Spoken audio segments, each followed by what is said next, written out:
दोस्तों, stock market for beginners में आपका दिल से स्वागत है। आज स्टॉक मार्केट में आईटी सेक्टर पर हैवी सेलिंग प्रेशर देखने को मिला। इन्फोसिस, टीसीएस, टेक महिंद्रा जैसे बड़े आईटी शेयर्स में तेज गिरावट आई और सिर्फ एक दिन में लगभग 1.3 लाख करोड़ रुपीस का मार्केट कैप वाइप आउट हो गया। वीडियो शुरू करने से पहले please subscribe to my channel. एक सिंपल क्लिक ही तो करना है। आपका एक सब्सक्राइब हमारे लिए बहुत बड़ा सपोर्ट है। सबसे पहला रीजन है ग्लोबल टेक स्टॉक्स का सेल ऑफ। यूएस और दूसरे मार्केट्स में टेक्नोलॉजी कंपनीज में गिरावट आई, जिसका direct impact Indian IT stocks पर भी पड़ा। मार्केट में कंसर्न है कि एआई बेस्ड स्टार्टअप्स और automation tools traditional IT services companies के बिजनेस मॉडल को डिसरप्ट कर सकते हैं। इस वजह से इन्वेस्टर्स थोड़ा कॉशियस हो गए हैं। दूसरा मेजर रीजन था यूएस का स्ट्रॉन्ग जॉब्स डेटा। जब जॉब्स डेटा स्ट्रॉन्ग आता है तो US federal reserve interest rate cut delay कर सकता है। रेट कट डिले होने का मतलब है कि ग्लोबल लिक्विडिटी टाइट रहेगी।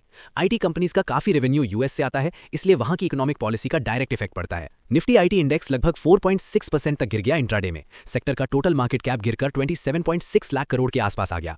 2025 में आईटी इंडेक्स ऑलरेडी 13% गिर चुका था। 2026 में अब तक लगभग 11% की और गिरावट आ चुकी है। लास्ट 3 मंथ्स में 9% और सिर्फ एक महीने में 12% तक करेक्शन देखने को मिला है। यह दिखाता है कि सेलिंग प्रेशर शॉर्ट टर्म नहीं बल्कि कुछ टाइम से बिल्ड हो रहा था। फर्स्ट रीजन, आईटी स्टॉक्स काफी टाइम से प्रीमियम वैल्यूएशन पर ट्रेड कर रहे थे। जब ग्लोबल अनसर्टेनिटी बढ़ती है तो सबसे पहले हाई वैल्यूएशन स्टॉक्स में प्रॉफिट बुकिंग होती है। दूसरा रीजन, शॉर्ट टर्म में एआई से डिसरप्शन का फियर ज्यादा है, लेकिन लॉन्ग टर्म में लार्ज आईटी कंपनीज एआई को अडॉप्ट करके अपना मार्जिन इंप्रूव भी कर सकती हैं। टीसीएस और इन्फोसिस जैसे प्लेयर्स ऑलरेडी एआई इंटीग्रेशन पर काम कर रहे हैं।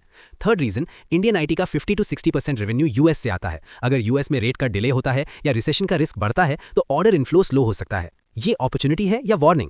अगर लॉन्ग टर्म इन्वेस्टर हो तो डीप करेक्शन कभी कभी एक्यूमुलेशन का मौका भी देता है, लेकिन शॉर्ट टर्म में वोलेटिलिटी हाई रह सकती है जब तक ग्लोबल क्लैरिटी नहीं आती।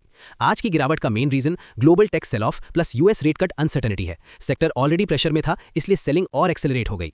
अब सबकी नजर होगी US Fed policy, AI adoption speed, IT companies के नेक्स्ट क्वार्टरली गाइडेंस पर। तो क्या ये डिप बाइंग अपॉर्चुनिटी है या अभी और गिरावट आ सकती है? आपका क्या व्यू है आईटी स्टॉक्स पर? कमेंट में जरूर बताएं।